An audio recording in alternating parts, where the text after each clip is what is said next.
ఈ సందర్భంగా స్వామివారికి తలనీలాలు సమర్పించి మొక్కు తీర్చుకున్నారు. అనంతరం టీటీడీకి భారీ విరాళాన్ని ప్రకటించారు.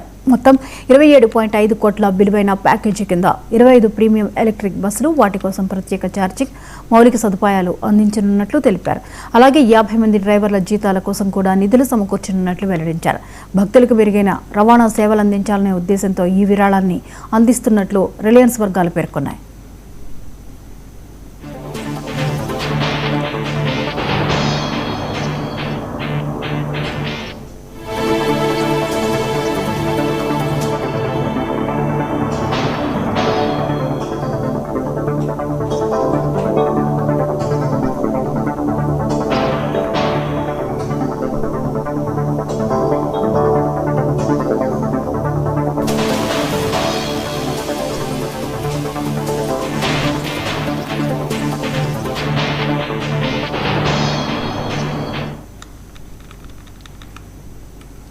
రెండోసారి